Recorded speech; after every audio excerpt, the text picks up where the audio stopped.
Boa noite, meus amigos. Continuando as nossas reflexões das quarta-feira à noite, né? E essas reflexões, principalmente nesse período, são muitas. E a gente resolveu observar, por exemplo, que nós vivemos muito na dualidade, né? A gente visualiza, parece que tem uma necessidade de visualizar primeiro o negativo para valorizar o positivo. Por exemplo, nós aprendemos com esse distanciamento social a valorizar a amizade, a nossa liberdade, né? E valorizando a amizade, isso nos ensina também a fraternidade. Sabemos que não estamos sozinhos, que o mundo vivencia aquilo que nós também estamos vivenciando, né? Isso, entre outras coisas, nos mostrando que as crises, elas existem, elas são necessárias muitas das vezes, né? Quando a gente não aprende pelo amor, vem a crise, vem a dor. Uma amiga, crise para nos acordar, para gravar em nós valores que nos convidam a observar, a vivenciar virtudes. E o nosso tema é esse. É um convite que lemos no Evangelho segundo o Espiritismo, no capítulo 17, item 8, a virtude. Das instruções dos Espíritos, o Espírito de François-Nicolas Madeleine vem nos convidando a compreendermos e praticarmos a virtude. Primeiro ele nos explica o que seja virtude, né? Ele diz que virtude no mais alto grau é o conjunto de todas as qualidades essenciais que constituem o homem de bem, porque nesse capítulo, Sede Perfeitos, também vem todas as características do homem de bem. Depois nós vamos, ou em outro dia, ou cada um de nós, ler o que seja cometido, né? O homem de bem. Entre outras coisas, ele diz aqui, ser bom, laborioso, caritativo, sóbrio, modesto. Vamos ver por que ele fala modesto. Nos lembra que a verdadeira virtude se oculta na obscuridade, foge da admiração das massas. Ninguém precisa ficar sabendo, né, aquilo que o homem virtuoso faz. As pessoas vão sentir, mas ele não precisa se caracterizar como homem virtuoso, ele não precisa alardear as suas virtudes. Esse é o verdadeiro virtuoso. Eles são quase sempre desconhecidos do mundo, mas são conhecidos de quem é mais importante, né? Que é Deus. E ele, nesse trecho, ele nos dá o exemplo de dois grandes virtuosos, que foi São Francisco de Paula. São Francisco de Paula também foi, mas ele caracteriza como São Vicente de Paula e o cura d'Ars. E a gente lembra outros, acabei de dizer também São Francisco de Paula. E nós lembramos também o próprio Kardec, a Amélie Boudet, né?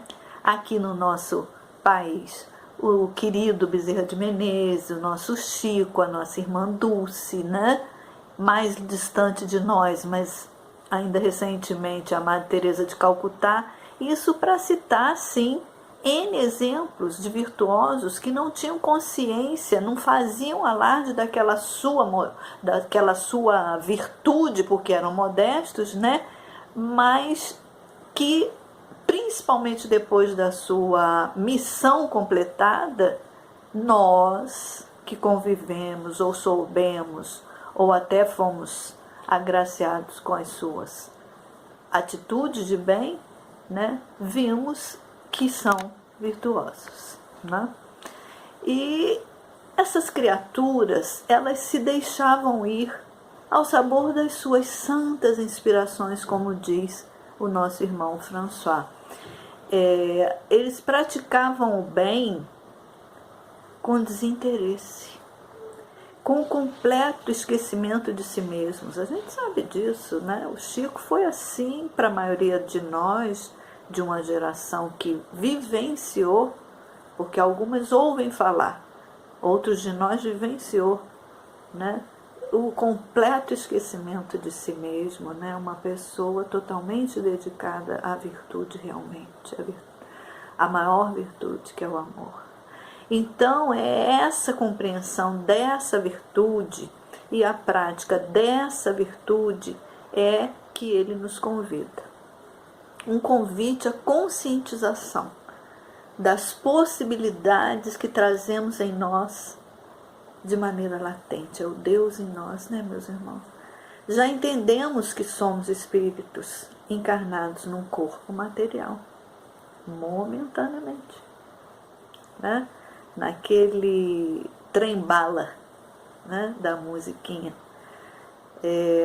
Nosso corpo é a parte materializada dos nossos pensamentos, das nossas obras, das nossas crenças, do nosso eu. Né? Nós, através do corpo, nós demonstramos quem somos. Né? E também continuando lendo, ou pesquisando, ou indo em frente às nossas reflexões, nos lembramos, abrimos e fomos ler o capítulo 9 do Evangelho, Bem-aventurados brandos e pacíficos, também na instrução dos Espíritos, no item 10, o Espírito Hahnemann, né, um grande médico, homeopata, nos dizendo que o homem se julga dispensado de empregar esforços para se corrigir dos seus defeitos. Defeitos que de boa vontade se incompraz, ou daqueles que lhe exigem muita perseverança para serem modificados, aqueles que são realmente difíceis, né? Ou desafiantes, que é a palavra correta a ser usada, para serem modificados. Ele exemplifica com a cólera. O tema, inclusive, dessa instrução é a cólera, né? Então ele diz que o indivíduo colérico se desculpa com o seu temperamento. Em vez de se culpar, a pessoa está lançando assim a culpa no organismo, consequentemente acusando Deus, porque se Deus é o nosso Criador, né? Deus é quem é o culpado das nossas faltas por me ter dado um organismo colérico. Será que é assim? Esse pensamento ainda é a consequência do orgulho que permeia todas as nossas imperfeições, né? Aí ele diz, né? Continua: a causa principal da cólera não está no corpo.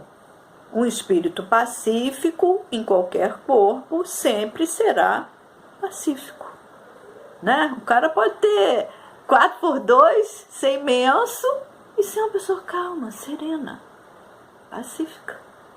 E o espírito violento, mesmo num corpo doente, não vai ser brando. Somente essa violência vai tomar um outro caráter. O corpo não dá cólera àquele que não na tem, diz ele, do mesmo modo que não dá os outros vícios que temos, né? Todas as virtudes, todos os vícios são inerentes ao espírito. A não ser assim, onde estariam o mérito e a responsabilidade? Aquele que se queira corrigir pode fazê-lo se o quiser, porque somos responsáveis pelas intenções, pelas emoções, pelos sentimentos que exteriorizamos. E aí a gente lembra de uma pergunta que eu não vou fazer para vocês, mas porque vocês vão lá pesquisar, que é a pergunta 909 do Livro dos Espíritos. Vamos ver do que será que os Espíritos dizem e qual puxão de orelha que eles vão nos dar nessa pergunta. Vamos lá pesquisar. Emmanuel, continuando, Emmanuel no livro Vinha de Luz, ele nos diz que o homem sofrerá tentações, cairá muitas vezes, se afligirá com decepções, com desânimos, até que se ilumine, né? Entre a causa e o efeito, nós achamos-nos incessantemente sobre a orientação de quê? da justiça divina, né? Aqueles que a gente diz assim, a gente vê muito injustiçado no mundo, né? Mas não vemos injustiça divina. Tudo tem uma razão de ser, né? É imprescindível marcharmos de alma desperta, estarmos acordados, não estarmos iludidos, né? Na posição de um reerguimento, de uma reedificação, de uma proposta de melhora. Esse é o motivo da reencarnação. Cada criatura recebeu determinado talento da providência divina para servir no mundo e para receber do mundo o seu salário de elevação. E Emmanuel diz, velho ou moço, com saúde, sem ela, é necessário movimentarmos o dom, esse talento, que recebemos do Senhor para, só um minutinho, para avançarmos. Lembremos-nos, como é que a Deise fala? Toda virtude foi um dia disciplina, né? Nós não paramos por aí a nossa pesquisa não, porque a gente achou que ia ficar pouco tempo e vocês poderiam reclamar. E nós fomos num livro chamado Renovando Atitudes, do Francisco Espírito Santo Neto, pelo Espírito Hamed.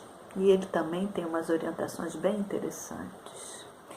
Diz assim, todos estamos ligados por inúmeras formas de vida, do micro ao macrocosmo, e os ciclos da natureza que vitalizam plantas, animais e o próprio ser humano.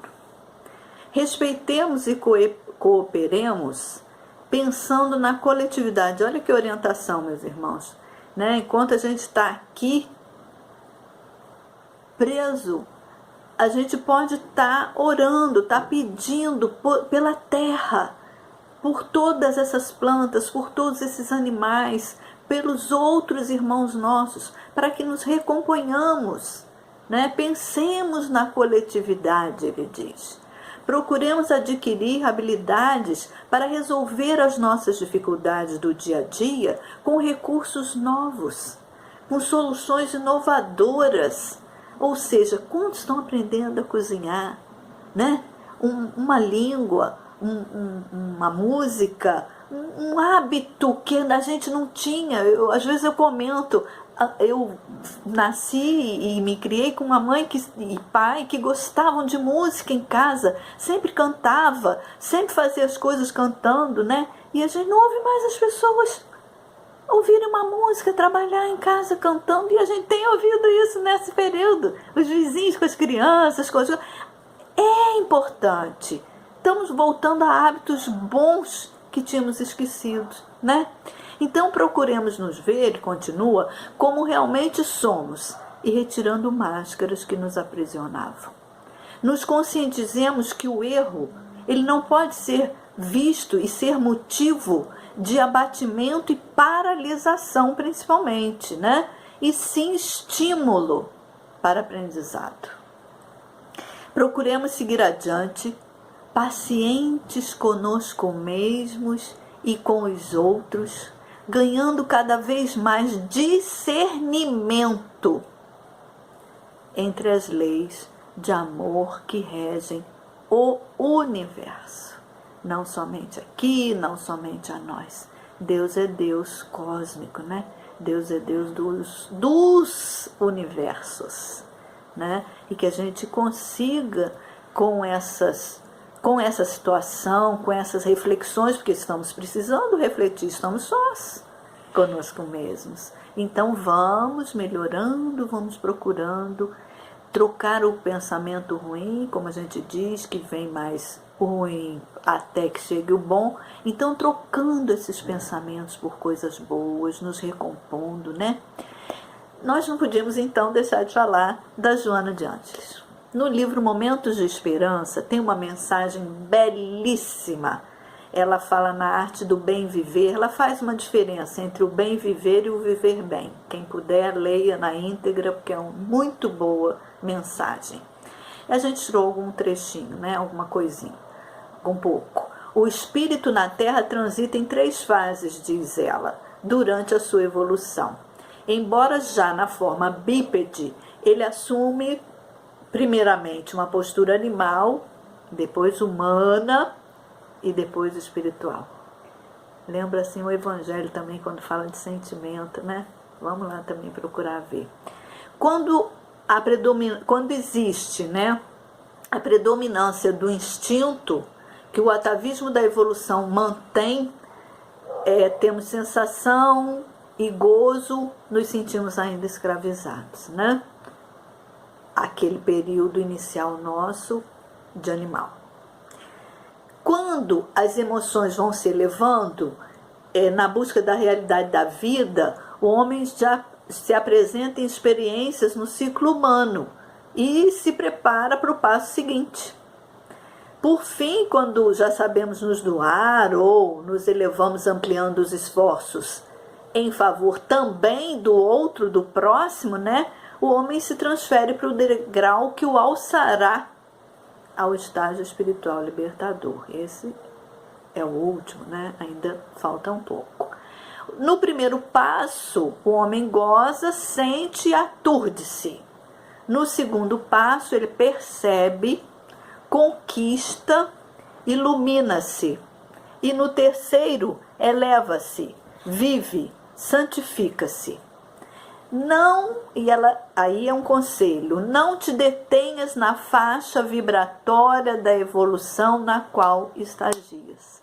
Ela sempre nos diz, tem como subir sempre um pouquinho, né? Então, que a gente se esforce sempre um pouco, para tentar ir para outra faixa ou fase. Novamente, um convite, né? Como faz François-Nicolas Madeleine, para que nos tornemos virtuosos.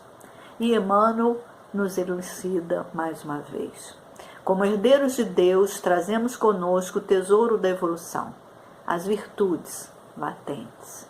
Tomemos cuidado para que a preguiça sistemática, o mau humor, não nos congele a boa vontade. Não percamos as oportunidades diárias que a vida nos traz. Trazemos em nós, ele diz, o nome da mensagem é essa, um altar íntimo que nos cabe consagrar ao divino poder. O cristão acordado caminha oficiando como um padre de si mesmo, né? Glorificando o amor perante o ódio, a paz diante da discórdia. Parece Francisco de Assis falando. A serenidade à frente da perturbação, o bem à vista do mal. Nossas oferendas e sacrifícios a Deus devem ser de adoração, através do altar do coração. Aonde estiver o seu coração, vai estar o seu tesouro, não é? Jesus dizia. Prosseguindo no trabalho que nos cabe realizar, deixando brilhar a nossa luz, não? E para encerrar, meus queridos, a gente lembra, e desde o início essa poesia estava na nossa mente, por isso é que a gente quer encerrar com ela. Alta de Souza, através da psicografia do Chico Xavier, no livro Parnaso de Além Túmulo, tem uma mensagem linda, chama-se Mensagem Fraterna, Alta de Souza. Vamos lá. Meu irmão, tuas preces mais singelas são ouvidas no espaço ilimitado, mas sei que às vezes choras consternado, triste, né? Ao silêncio das forças que interpelas. Volve ao teu templo interno abandonado e cria lá a mais alta de todas as capelas. E as respostas mais lúcidas e belas hão de trazer-te alegre e deslumbrado. Ouve o teu coração em cada prece. Deus responde em ti mesmo e te esclarece, com a força eterna da consolação. Compreenderás a dor que te domina, sob a linguagem pura e peregrina da voz de Deus, e luz de redenção. Fiquemos em paz, meus irmãos. Que esse altar divino traga a cada um de nós a oração sincera, a prece mais legítima que nos una a Deus, nosso Pai, e a todos nós como irmãos. Um beijo no coração de vocês.